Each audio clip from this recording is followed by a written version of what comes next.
The Jump into the Abyss. There was only one trail leading to the flat mesa.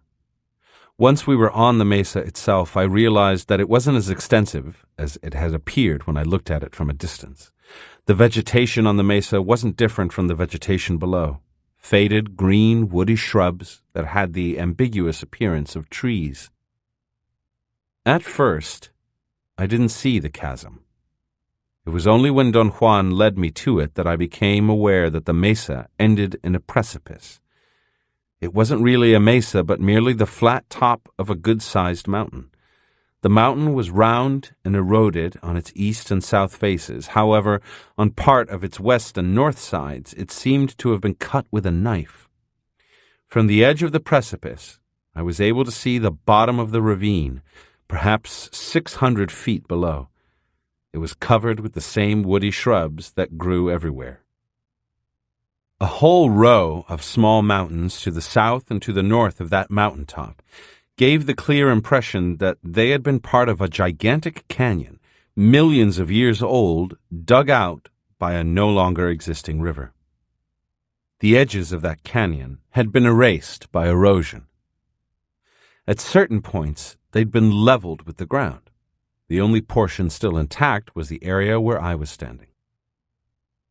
"It's solid rock," Don Juan said, as if he were reading my thoughts. He pointed with his chin toward the bottom of the ravine. "If anything were to fall down from this edge to the bottom, it would get smashed to flakes on the rock, down there." This was the initial dialogue between Don Juan and myself that day on that mountaintop. Prior to going there, he had told me that his time on earth had come to an end. He was leaving on his definitive journey. His statements were devastating to me. I truly lost my grip and entered into a blissful state of fragmentation, perhaps similar to what people experience when they have a mental breakdown. But there was a core fragment of myself that remained cohesive. The me of my childhood. The rest was vagueness, incertitude. I'd been fragmented for so long that to become fragmented once again was the only way out of my devastation. A most peculiar interplay between different levels of my awareness took place afterwards. Don Juan, his cohort, Don Genaro, two of his apprentices, Pablito and Nestor, and I had climbed to that mountaintop. Pablito, Nestor, and I were there to take care of our last task as apprentices, to jump into an abyss, a most mysterious affair, which Don Juan had explained to me at various levels of awareness, but which has remained an enigma to me to this day.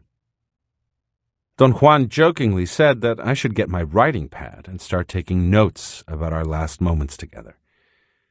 He gently poked me in the ribs and assured me, as he hid his laughter, that it would have been only proper since I'd started on the warrior traveler's path by taking notes.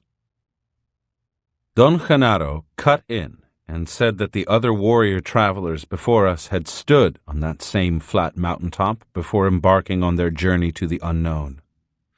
Don Juan turned to me and in a soft voice said that soon I would be entering into infinity by the force of my personal power, and that he and Don Genaro were there only to bid me farewell. Don Genaro cut in again and said that I was there also to do the same for them. "Once you have entered into infinity," Don Juan said, "you can't depend on us to bring you back. Your decision is needed then. Only you can decide whether or not to return. I must also warn you that few warrior travelers survive this type of encounter with infinity. Infinity is enticing beyond belief. A warrior traveler finds that to return to the world of disorder, compulsion, noise, and pain is a most unappealing affair. You must know that your decision to stay or to return is not a matter of a reasonable choice, but a matter of intending it. If you choose not to return," he continued, "you will disappear as if the earth had swallowed you. But if you choose to come back, you must tighten your belt and wait like a true warrior traveler until your task, whatever it might be, is finished, either in success or in defeat. A very subtle change began to take place in my awareness then. I started to remember faces of people, but I wasn't sure I had met them. Strange feelings of anguish and affection started to mount. Don Juan's voice was no longer audible. I longed for people I sincerely doubted I'd ever met. I was suddenly possessed by the most unbearable love for those persons, whoever they may have been. My feelings for them were beyond words, and yet I couldn't tell who they were. I only sensed their presence, as if I had lived another life before, or as if I were feeling for people in a dream. I sensed that their outside forms shifted. They began by being tall and ended up petite. What was left intact was their essence, the very thing that produced my unbearable longing for them. Don Juan came to my side and said to me, "The agreement was that you remain in the awareness of the daily world." His voice was harsh and authoritative. "Today, you are going to fulfill a concrete task," he went on, "the last link of a long chain, and you must do it in your utmost mood of reason." I had never heard Don Juan talk to me in that tone of voice. He was a different man at that instant, yet he was thoroughly familiar to me. I meekly obeyed him and went back to the awareness of the world of everyday life. I didn't know that I was doing this, however. To me, it appeared on that day as if I had acquiesced to Don Juan out of fear and respect. Don Juan spoke to me next in the tone I was accustomed to. What he said was also very familiar. He said that the backbone of a warrior traveler is humbleness and efficiency, acting without expecting anything and withstanding anything that lies ahead of him. I went at that point through another shift in my level of awareness. My mind focused on a thought or a feeling of anguish. I knew then that I had made a pact with some people to die with them, and I couldn't remember who they were. I felt without the shadow of a doubt that it was wrong that I should die alone. My anguish became unbearable. Don Juan spoke to me. "We are alone," he said. "That's our condition. But to die alone is not to die in loneliness." I took big gulps of air to erase my tension. As I breathed deeply, my mind became clear. "The great issue with us males is our frailty," he went on. "When our awareness begins to grow, it grows like a column right on the midpoint of our luminous being from the ground up. That column has to reach a considerable height before we can rely on it.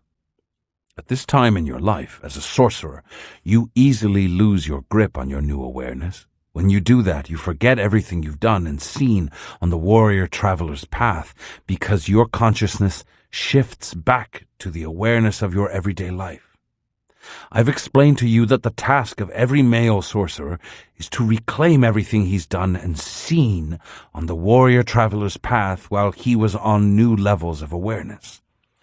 The problem of every male sorcerer is that he easily forgets, because his awareness loses its new level and falls to the ground at the drop of a hat." "I understand exactly what you're saying, Don Juan," I said. "Perhaps this is the first time I've come to the full realization of why I forget everything, and why I remember everything later. I've always believed that my shifts were due to a personal pathological condition. I know now why these changes take place, yet I can't verbalize what I know." "Don't worry about verbalizations," Don Juan said. "You'll verbalize all you want in due time. Today, you must act on your inner silence, on what you know without knowing. You know to perfection what you have to do, but this knowledge is not quite formulated in your thoughts yet. On the level of concrete thoughts or sensations, all I had were vague feelings of knowing something that wasn't part of my mind. I had then the clearest sense of having taken a huge step down. Something seemed to have dropped inside me. It was almost a jolt. I knew that I had entered into another level of awareness at that instant. Don Juan told me then that it's obligatory that a warrior traveler say goodbye to all the people he leaves behind. He must say his goodbye in a loud and clear voice so that his shout and his feelings will remain forever recorded in those mountains. I hesitated for a long time, not out of bashfulness, but because I didn't know whom to include in my thanks.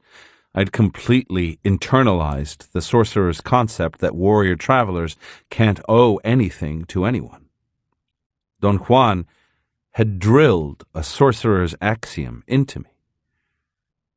Warrior travelers pay elegantly, generously, and with unequaled ease every favor, every service rendered to them.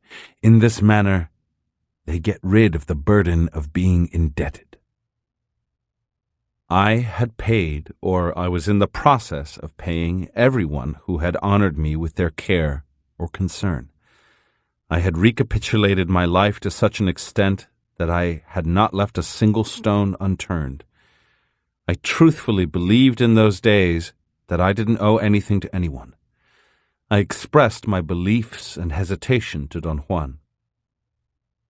Don Juan said that I had indeed recapitulated my life thoroughly, but he added that I was far from being free of indebtedness. How about your ghosts? He went on. Those you can no longer touch. He knew what he was talking about. During my recapitulation, I had recounted to him every incident of my life. Out of the hundreds of incidents that I related to him, he had isolated 3 as samples of indebtedness that I incurred very early in life, and added to that my indebtedness to the person who was instrumental in my meeting him. I'd thanked my friend profusely, and I had sensations that something out there acknowledged my thanks. The other 3 had remained stories from my life, stories of people who had given me an inconceivable gift and whom I had never thanked. One of these stories had to do with a man I'd known when I was a child. His name was Mr. Leandro Acosta.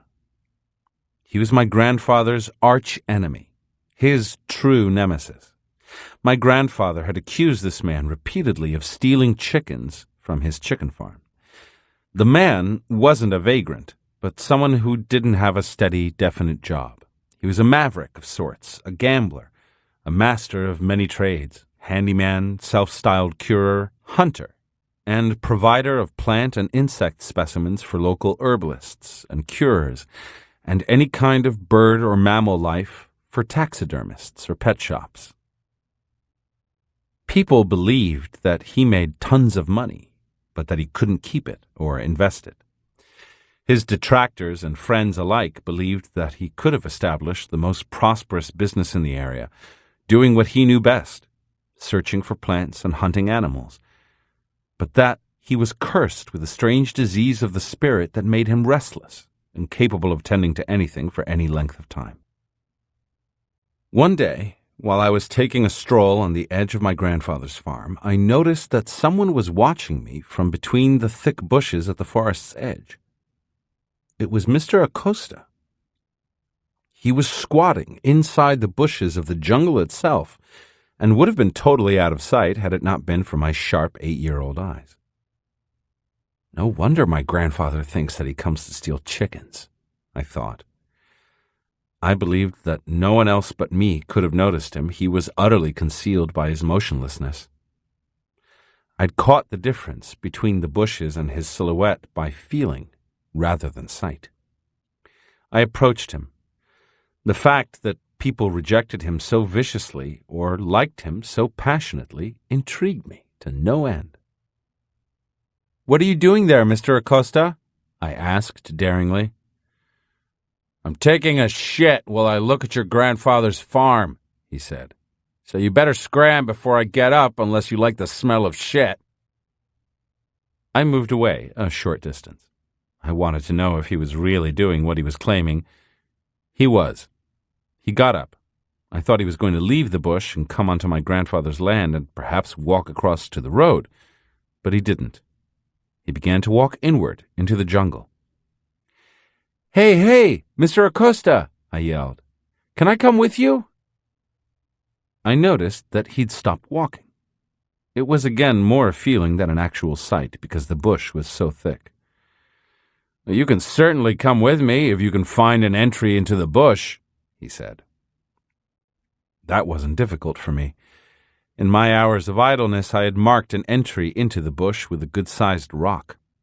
I had found out through an endless process of trial and error that there was a crawling space there, which if I followed for 3 or 4 yards, turned into an actual trail on which I could stand up and walk. Mr. Acosta came to me and said, "Bravo, kid. You've done it. Yes, come with me if you want to." That was the beginning of my association with Mr. Leandro Acosta. We went on daily hunting expeditions. Our association became so obvious since I was gone from the house from dawn to sunset without anybody ever knowing where I went, that finally my grandfather admonished me severely. "You must select your acquaintances," he said, "or you will end up being like them. I will not tolerate this man affecting you in any way imaginable. He can certainly transmit to you his elan, yes, and he could influence your mind to be just like his, useless. I'm telling you, if you don't put an end to this, I will. I'll send the authorities after him on charges of stealing my chickens, because you know damn well that he comes every day and steals them." I tried to show my grandfather the absurdity of his charges. Mr. Acosta didn't have to steal chickens. He had the vastness of that jungle at his command. He could have drawn from that jungle anything he wanted, but my arguments infuriated my grandfather even more. I realized then that my grandfather secretly envied Mr. Acosta's freedom, and Mr. Acosta was transformed for me by this realization from a nice hunter into the ultimate expression of what is at the same time both forbidden and desired. I attempted to curtail my encounters with Mr. Acosta, but the lure was just too overwhelming for me.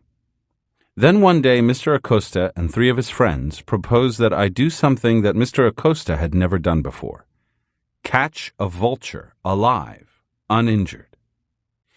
He explained to me that the vultures of the area, which were enormous, with a 5 to 6 foot wingspan, had 7 different types of flesh in their bodies, and each one of those 7 types served a specific curative purpose. He said that the desired state was that the vulture's body not be injured. The vulture had to be killed by tranquilizer, not by violence. It was easy to shoot them, but in that case the meat lost its curative value. So the art was to catch them alive, a thing that he had never done. He had figured out, though, that with my help and the help of his 3 friends, he had the problem licked. He assured me that his was a natural conclusion arrived at after hundreds of occasions on which he'd observed the behavior of vultures. "We need a dead donkey in order to perform this feat, something which we have," he declared ebulliently. He looked at me, waiting for me to ask the question of what would be done with the dead donkey. Since the question was not asked, he proceeded.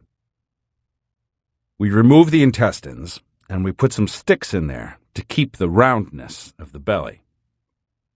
The leader of the turkey vultures is the king. He's the biggest, the most intelligent," he went on. "No sharper eyes exist. That's what makes him a king. He'll be the one who will spot the dead donkey and the first who'll land on it. He'll land downwind from the donkey to really smell that it's dead. The intestines and soft organs that we're going to draw out of the donkey's belly will pile by his rear end outside.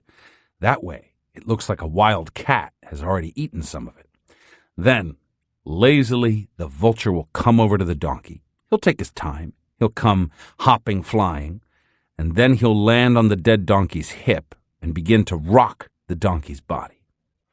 He would turn it over if it weren't for the 4 sticks that will stake into the ground as part of the armature. He'll stand on the hip for a while. That will be the clue for other vultures to come and land there in the vicinity. Only when he has 3 or 4 of his companions down with him will the king vulture begin his work. And what is my role in all this, Mr. Acosta? I asked. You hide inside the donkey, he said, with a deadpan expression. Nothing to it. I give you a pair of specially designed leather gloves, and you sit there and wait until the king turkey vulture rips the anus of the dead donkey open with his enormous, powerful beak and sticks his head in to begin eating. Then you grab him by the neck with both hands and don't let go. My 3 friends and I will be hiding on horseback in a deep ravine. I'll be watching the operation with binoculars. When I see that you've grabbed the king vulture by the neck, we'll come at full gallop and throw ourselves on top of the vulture and subdue him. Can you subdue that vulture, Mr. Acosta? I asked him. Not that I doubted his skill, I just wanted to be assured. Of course I can, he said, with all the confidence in the world. We're all going to be wearing gloves and leather leggings. The vulture's talons are quite powerful. They could break a shin bone like a twig. There was no way out for me. I was caught, nailed by an exorbitant excitation. My admiration for Mr. Leandro Acosta knew no limits at that moment. I saw him as a true hunter, resourceful, cunning, knowledgeable. Okay, let's do it then, I said. That's my boy, said Mr. Acosta. I expected as much from you. He had put a thick blanket behind his saddle, and one of his friends just lifted me up and put me on Mr. Acosta's horse, right behind the saddle, sitting on the blanket. Hold on to the saddle, Mr. Acosta said, and as you hold on to the saddle, hold the blanket, too. We took off at a leisurely trot. We rode for perhaps an hour until we came to some flat, dry, desolate lands. We stopped by a tent that resembled a vendor's stand in a market. It had a flat roof for shade. Underneath that roof was a dead brown donkey. It didn't seem that old. It looked like an adolescent donkey. Neither Mr. Acosta nor his friends explained to me whether they had found or killed the dead donkey. I waited for them to tell me, but I wasn't going to ask. While they made the preparations, Mr. Acosta explained that the tent was in place because vultures were on the lookout from huge distances out there, circling very high out of sight, but certainly capable of seeing everything that was going on. Those creatures are creatures of sight alone, Mr. Acosta said. They have miserable ears, and their noses are not as good as their eyes. We have to plug every hole of the carcass. I don't want you to be peeking out of any hole, because they'll see your eye and never come down. They must see nothing. They put some sticks inside the donkey's belly and crossed them, leaving enough room for me to crawl in. At one moment I finally ventured the question that I was dying to ask. Tell me, Mr. Acosta, this donkey surely died of illness, didn't he? Do you think its disease could affect me? Mr. Acosta raised his eyes to the sky. Come on! You cannot be that dumb. Donkey's diseases cannot be transmitted to man. Let's live this adventure and not worry about stupid details. If I were shorter, I'd be inside that donkey's belly myself. Do you know what it is to catch the king of turkey buzzards? I believed him. His words were sufficient to set up a cloak of unequaled confidence over me. I wasn't going to get sick and miss the event of events. The dreaded moment came when Mr. Acosta put me inside the donkey. Then they stretched the skin over the armature and began to sew it closed. They left, nevertheless, a large area open at the bottom, against the ground, for air to circulate in. The horrendous moment for me came when the skin was finally closed over my head, like the lid of a coffin. I breathed hard, thinking only about the excitement of grabbing the king of vultures by the neck. Mr. Acosta gave me last-minute instructions. He said that he would let me know by a whistle that resembled a bird call when the king vulture was flying around and when it had landed, so as to keep me informed and prevent me from fretting or getting impatient. Then I heard them pulling down the tent, followed by their horses galloping away. It was a good thing that they hadn't left a single space open to look out from, because that's what I would have done. The temptation to look up and see what was going on was nearly irresistible. A long time went by in which I didn't think of anything. Then I heard Mr. Acosta's whistling, and I presumed the king vulture was circling around. My presumption turned to certainty when I heard the flapping of powerful wings, and then suddenly the dead donkey's body began to rock as if it were in a windstorm. Then I felt a weight on the donkey's body, and I knew that the king vulture had landed on the donkey and wasn't moving anymore. I heard the flapping of other wings and the whistling of Mr. Acosta in the distance. Then I braced myself for the inevitable. The body of the donkey began to shake as something started to rip the skin. Then, suddenly, a huge, ugly head with a red crest, an enormous beak, and a piercing open eye burst in. I yelled with fright and grabbed the neck with both hands. I think I stunned the king vulture for an instant because he didn't do anything, which gave me the opportunity to grab his neck even harder. And then all hell broke loose. He ceased to be stunned and began to pull with such force that I was smashed against the structure, and in the next instant I was partially out of the donkey's body, armature and all, holding on to the neck of the invading beast for dear life. I heard Mr. Acosta's galloping horse in the distance. I heard him yelling, "Let go, boy, let go! He's going to fly away with you!" The king vulture indeed was going to either fly away with me, holding onto his neck, or rip me apart with the force of his talons. The reason he couldn't reach me was because his head was sunk halfway into the viscera and the armature. His talons kept slipping on the loose intestines, and they never actually touched me. Another thing that saved me was that the force of the vulture was involved in pulling his neck out from my clasp, and he couldn't move his talons far forward enough to really injure me. The next thing I knew, Mr. Acosta had landed on top of the vulture at the precise moment that my leather gloves came off my hands. Mr. Acosta was beside himself with joy. "We've done it, boy, we've done it," he said. "The next time, we will have longer stakes on the ground that the vulture cannot yank out, and you will be strapped to the structure." My relationship with Mr. Acosta had lasted long enough for us to catch a vulture. Then my interest in following him disappeared as mysteriously as it had appeared, and I never really had the opportunity to thank him for all the things that he had taught me. Don Juan said that he had taught me the patience of a hunter at the best time to learn it, and above all he had taught me to draw from solitariness all the comfort that a hunter needs. "You cannot confuse solitude with solitariness," Don Juan explained to me once. "Solitude for me is psychological, of the mind.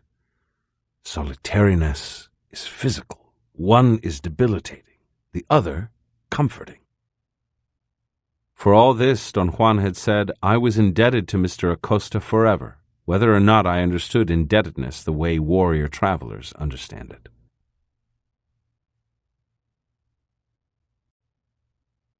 The second person Don Juan thought I was indebted to was a 10-year-old child I'd known growing up. His name was Armando Velez. Just like his name, he was extremely dignified, starchy, a little old man. I liked him very much because he was firm and yet very friendly. He was someone who could not easily be intimidated. He would fight anyone if he needed to, and yet he wasn't a bully at all.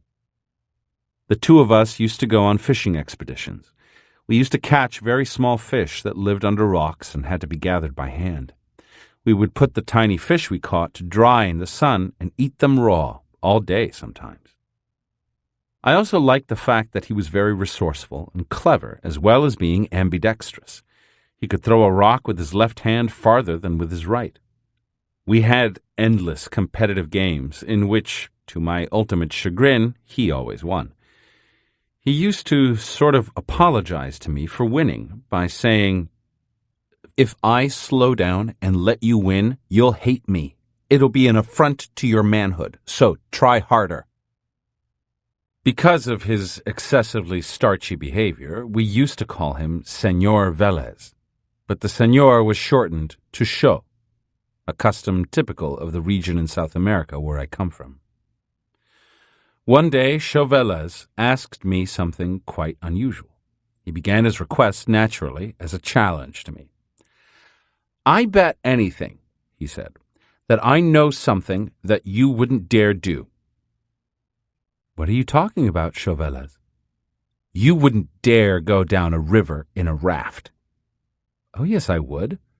I've done it in a flooded river. I got stranded on an island for 8 days once. They had to drift food to me." This was the truth. My other best friend was a child nicknamed Crazy Shepherd. We got stranded in a flood on an island once, with no way for anyone to rescue us.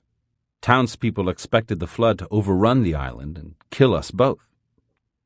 They drifted baskets of food down the river in the hope that they would land on the island, which they did. They kept us alive in this fashion until the water had subsided enough for them to reach us with a raft and pull us to the banks of the river. "No, this is a different affair," Cho Vélez continued with his erudite attitude. "This one implies going on a raft on a subterranean river." He pointed out that a huge section of a local river went through a mountain. That subterranean section of the river had always been a most intriguing place for me.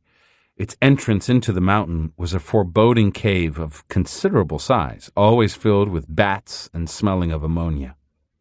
Children of the area were told that it was the entrance to hell. Sulfur fumes, heat, stench. "You bet your friggin' boots, Cho Vélez, that I'll never go near that river in my lifetime," I said, yelling.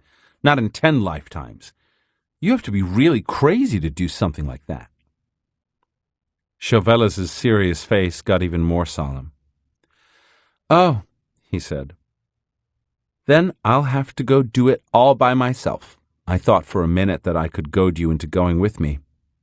I was wrong. My loss." "Hey, Cho Vélez, what's with you? Why in the world would you go into that hellish place?" "I have to," he said in his gruff little voice. "You see, my father is as crazy as you are, except that he is a father and a husband. He has 6 people who depend on him. Otherwise, he would be as crazy as a goat.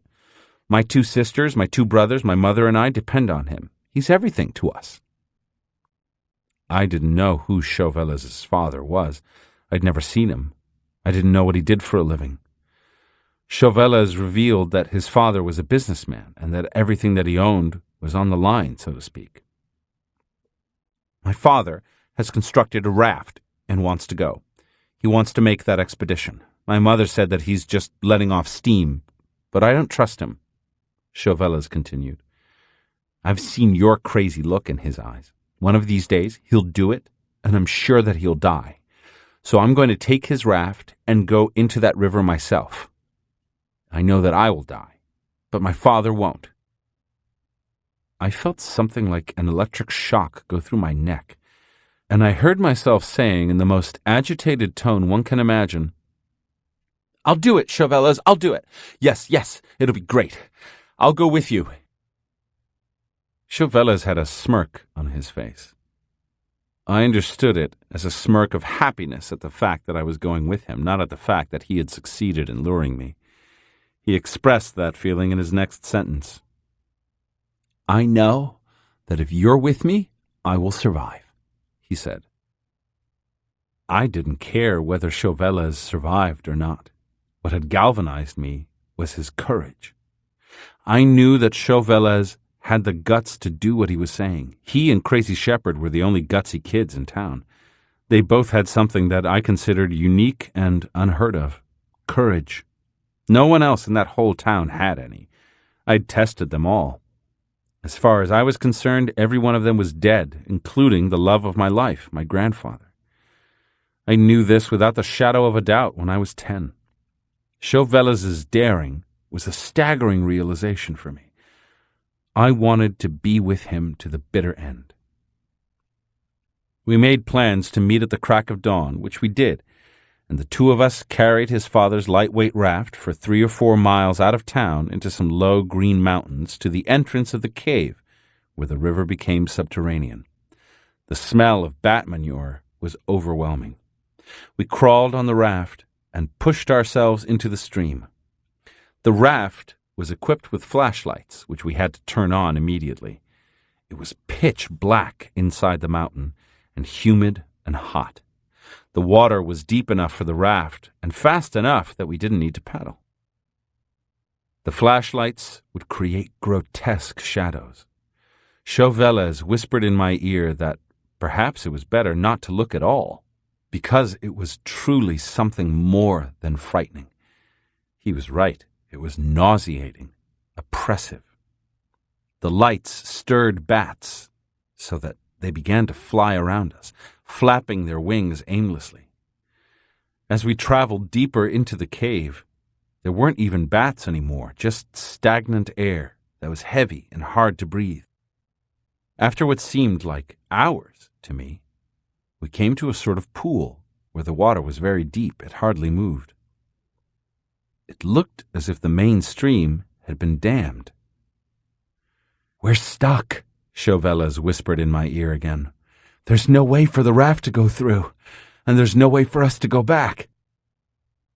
The current was just too great for us to even attempt a return trip. We decided that we had to find a way out.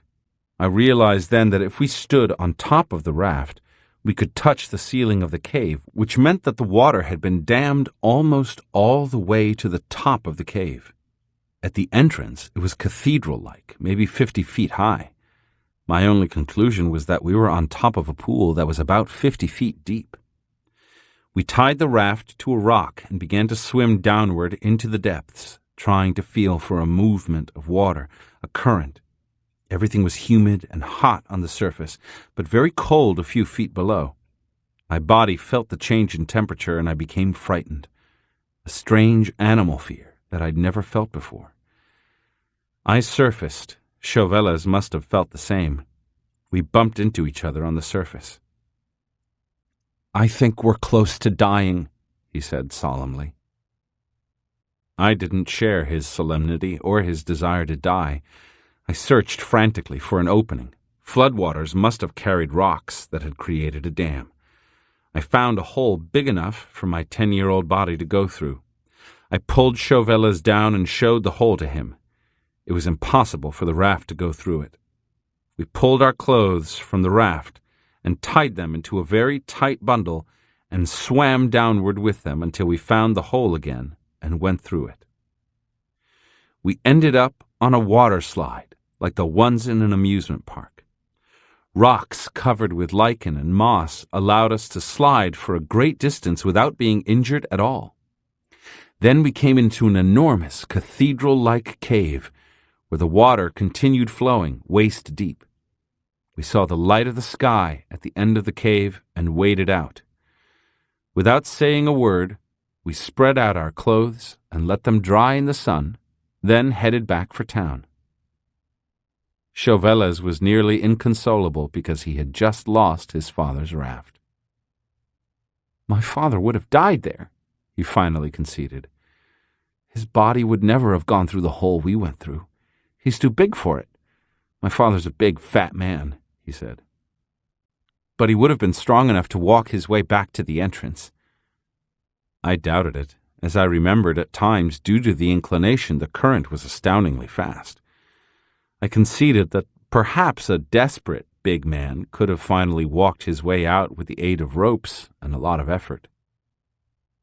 The issue of whether Chauvel's father would have died there or not wasn't resolved then, but that didn't matter to me. What mattered was that for the first time in my life I had felt the sting of envy. Chauvel's was the only being I have ever envied in my life. He had someone to die for, and he had proved to me that he would do it. I had no one to die for, and I had proved nothing at all. In the symbolic fashion, I gave Chauvel's the total cake. His triumph was complete. I bowed out. That was his town, those were his people, and he was the best among them as far as I was concerned. When we parted that day, I spoke a banality that turned out to be a deep truth when I said, "Be the king of them, Chauvel's. You're the best." I never spoke to him again. I purposely ended my friendship with him. I felt that this was the only gesture I could make to denote how profoundly I had been affected by him. Don Juan believed that my indebtedness to Chauvel's was imperishable, that he was the only one who had ever taught me that we must have something we could die for before we could think that we have something to live for. "If you have nothing to die for," Don Juan said to me once, "how can you claim that you have something to live for? The two go hand in hand, with death at the helm." The third person Don Juan thought I was indebted to beyond my life and my death was my grandmother on my mother's side. In my blind affection for my grandfather, the male, I had forgotten the real source of strength in that household, my very eccentric grandmother. Many years before I came to their household, she had saved a local Indian from being lynched. He was accused of being a sorcerer. Some irate young men were actually hanging him from a tree on my grandmother's property. She came upon the lynching and stopped it. All the lynchers seemed to have been her godsons, and they wouldn't dare go against her. She pulled the man down and took him home to cure him. The rope had already cut a deep wound on his neck. His wounds healed, but he never left my grandmother's side. He claimed that his life had ended the day of the lynching and that whatever new life he had no longer belonged to him. It belonged to her. Being a man of his word, he dedicated his life to serving my grandmother. He was her valet, mayordomo, and counselor. My aunts said that it was he who had advised my grandmother to adopt a newborn orphan child as her son, something that they resented more than bitterly. When I came into my grandparents' house, my grandmother's adopted son was already in his late 30s. She had sent him to study in France. One afternoon, out of the blue, a most elegantly dressed, husky man got out of a taxi in front of the house. The driver carried his leather suitcases to the patio. The husky man tipped the driver generously. I noticed in one glance that the husky man's features were very striking. He had long, curly hair, long, curly eyelashes. He was extremely handsome without being physically beautiful. His best feature was, however, his beaming, open smile, which he immediately turned on me. "May I ask your name, young man?" he said, with the most beautiful stage voice I had ever heard. The fact that he had addressed me as a young man had won me over instantly. "My name is Carlos Arana, sir," I said. "And may I ask in turn what is yours?" He made a gesture of mock surprise. He opened his eyes wide and jumped backward, as if he'd been attacked. Then he began to laugh uproariously. At the sound of his laughter, my grandmother came out to the patio. When she saw the husky man, she screamed like a small girl and threw her arms around him in a most affectionate embrace. He lifted her up as if she weighed nothing and twirled her around. I noticed then that he was very tall. His huskiness hid his height. He actually had the body of a professional fighter. He seemed to notice that I was eyeing him. He flexed his biceps. "I've done some boxing in my day, sir," he said, thoroughly aware of what I was thinking. My grandmother introduced him to me. She said that he was her son Antoine, her baby, the apple of her eye. She said that he was a dramatist, a theater director, a writer, a poet. The fact that he was so athletic was his winning ticket with me. I didn't understand at first that he was adopted. I noticed, however, that he didn't look at all like the rest of the family. While every one of the members of my family were corpses that walked, he was alive, vital from the inside out. We hit it off marvelously. I liked the fact that he worked out every day, punching a bag. I liked immensely that not only did he punch the bag, he kicked it, too, in the most astounding style, a mixture of boxing and kicking. His body was as hard as a rock. One day, Antoine confessed to me that his only fervent desire in life was to be a writer of note. "I have everything," he said. "Life has been very generous to me. The only thing I don't have is the only thing I want.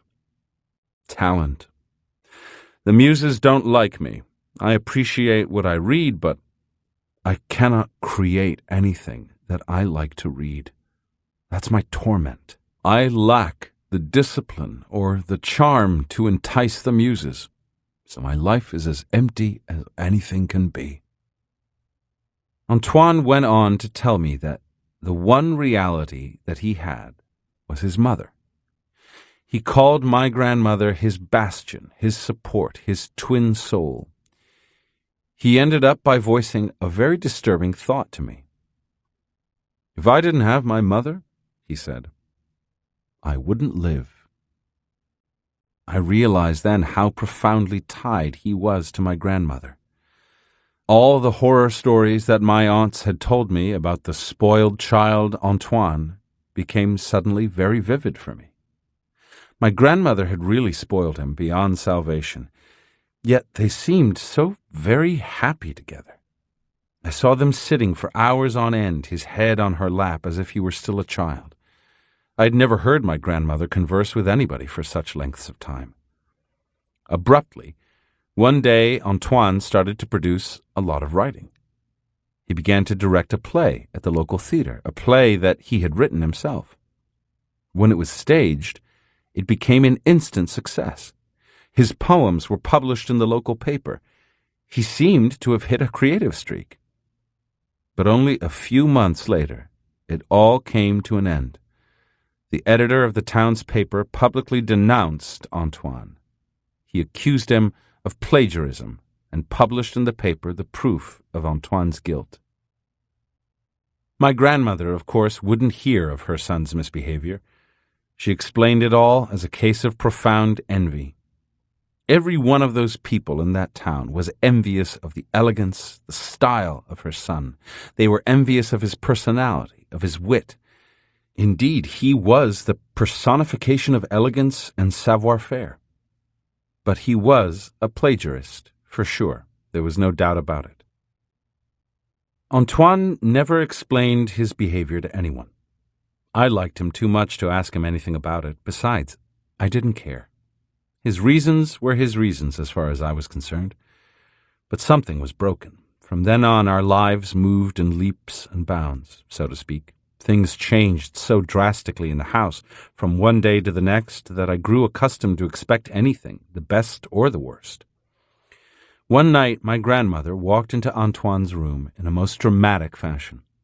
There was a look of hardness in her eyes that I'd never seen before. Her lips trembled as she spoke.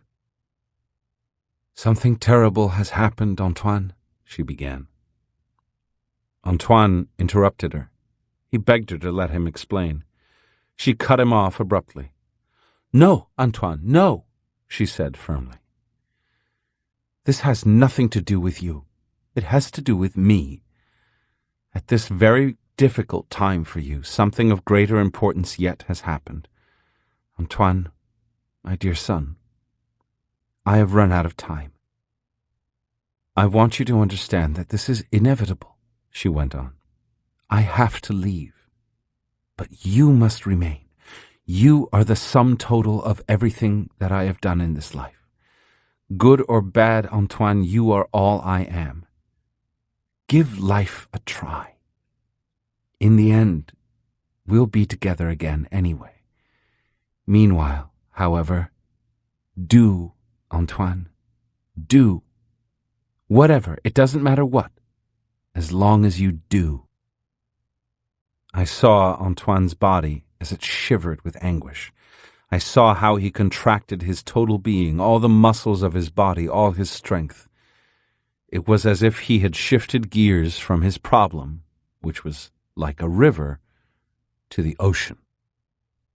"Promise me that you won't die until you die," she shouted at him. Antoine nodded his head. My grandmother, the next day, on the advice of her sorcerer counselor, sold all her holdings, which were quite sizable, and turned the money over to her son Antoine. And the following day, very early in the morning, the strangest scene that I had ever witnessed took place in front of my 10-year-old eyes, the moment in which Antoine said goodbye to his mother. It was a scene as unreal as the set of a moving picture, unreal in the sense that it seemed to have been concocted, written down somewhere, created by a series of adjustments that a writer makes and a director carries out. The patio of my grandparents' house was the setting. Antoine was the main protagonist, his mother the leading actress. Antoine was traveling that day. He was going to the port. He was going to catch an Italian liner and go over the Atlantic to Europe on a leisurely cruise. He was as elegantly dressed as ever.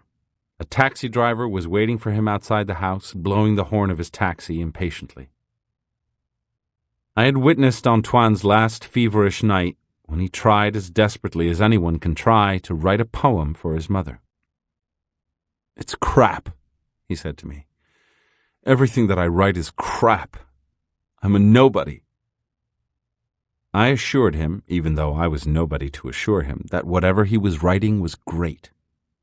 At one moment I got carried away and stepped over certain boundaries I should never have crossed. "Take it from me, Antoine," I yelled. "I'm a worse nobody than you. You have a mother. I have nothing. Whatever you're writing is fine." Very politely, he asked me to leave his room. I had succeeded in making him feel stupid, having to listen to advice from a nobody kid. I bitterly regretted my outburst.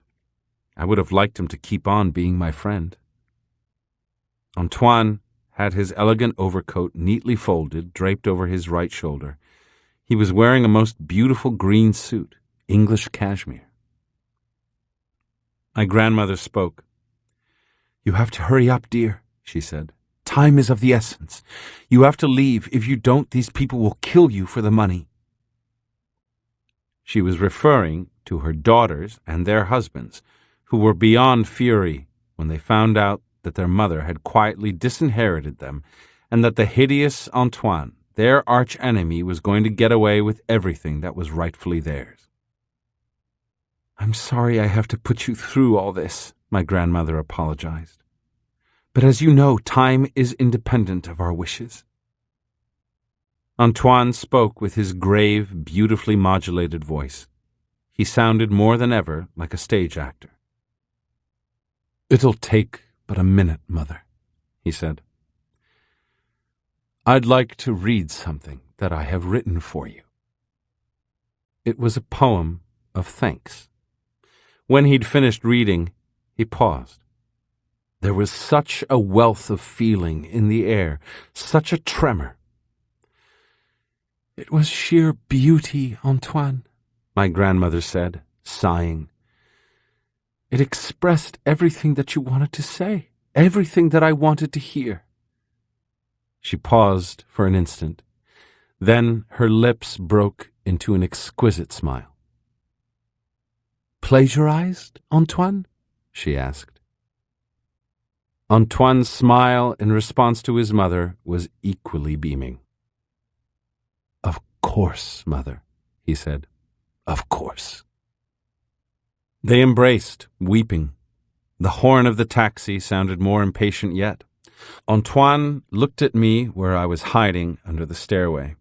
He nodded his head slightly, as if to say, "Goodbye, take care." Then he turned around, and without looking at his mother again, he ran toward the door. He was 37 years old, but he looked like he was 60. He seemed to carry such a gigantic weight on his shoulders. He stopped before he reached the door when he heard his mother's voice admonishing him for the last time. "Don't turn around to look, Antoine," she said. "Don't turn around to look, ever. Be happy and do. There is the trick. Do." The scene filled me with a strange sadness that lasts to this day, a most inexplicable melancholy that Don Juan explained as my first-time knowledge that we do run out of time. The next day my grandmother left with her counselor / manservant / valet on a journey to a mythical place called Rondônia, where her sorcerer helper was going to elicit her cure.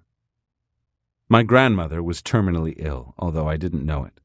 She never returned, and Don Juan explained the selling of her holdings and giving them to Antoine as a supreme sorcerer's maneuver executed by her counselor to detach her from the care of her family.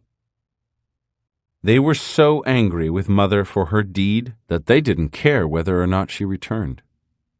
I had the feeling that they didn't even realize that she'd left.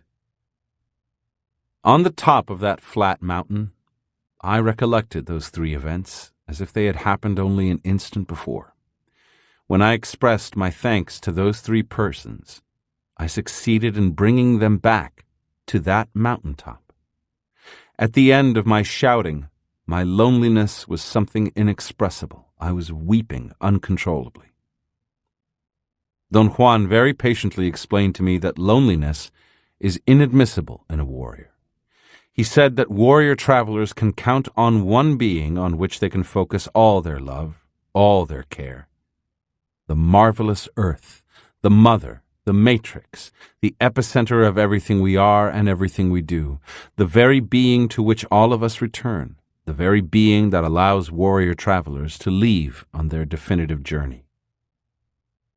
Don Genaro proceeded to perform then an act of magical intent for my benefit.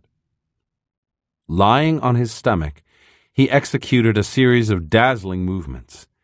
He became a blob of luminosity that seemed to be swimming as if the ground were a pool.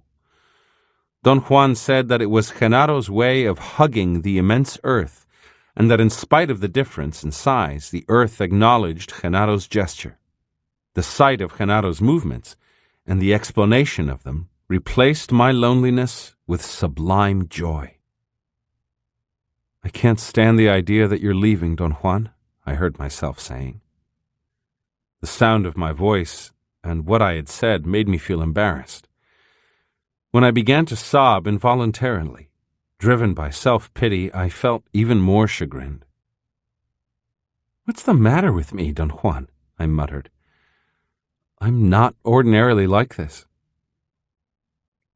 "What's happening to you is that your awareness is on your toes again," he replied, laughing. Then I lost any vestige of control and gave myself fully to my feelings of dejection and despair. "I'm going to be left alone," I said in a shrieking voice. "What's going to happen to me? What's going to become of me?" "Let's put it this way," Don Juan said calmly.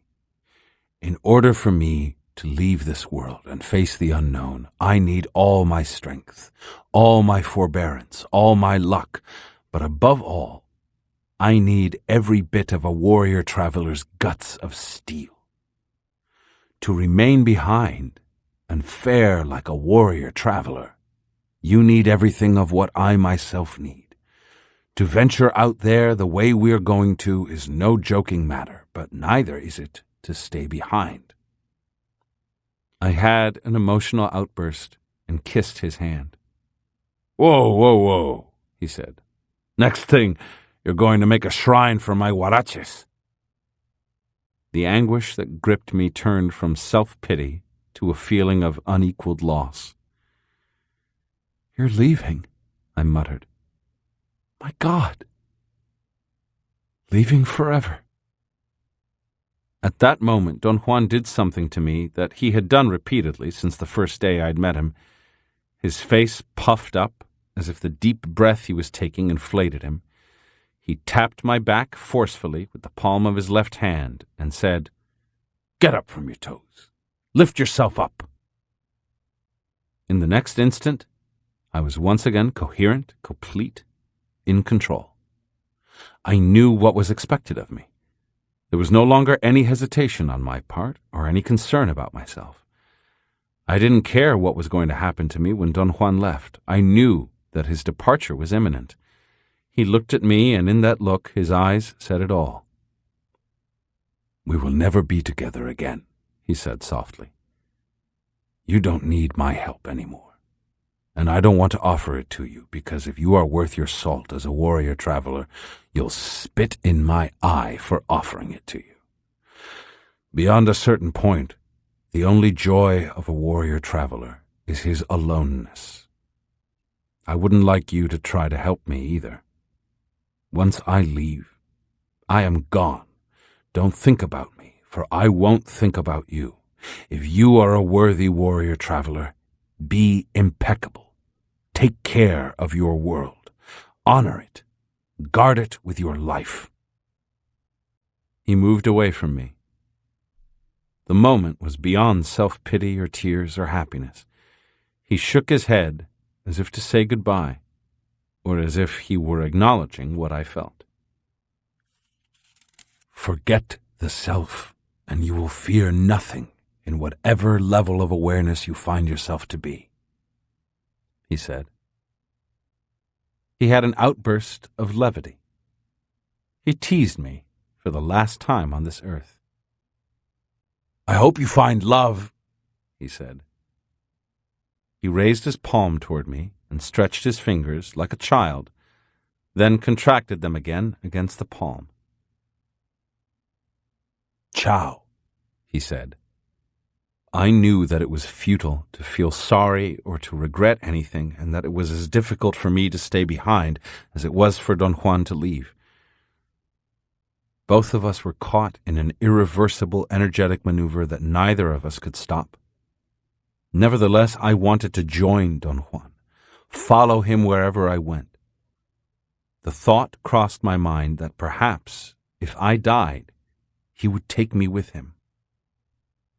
I saw then how Don Juan Matus, the Nagual, led the 15 other seers who were his companions, his wards, his delight, one by one to disappear in the haze of that mesa toward the north.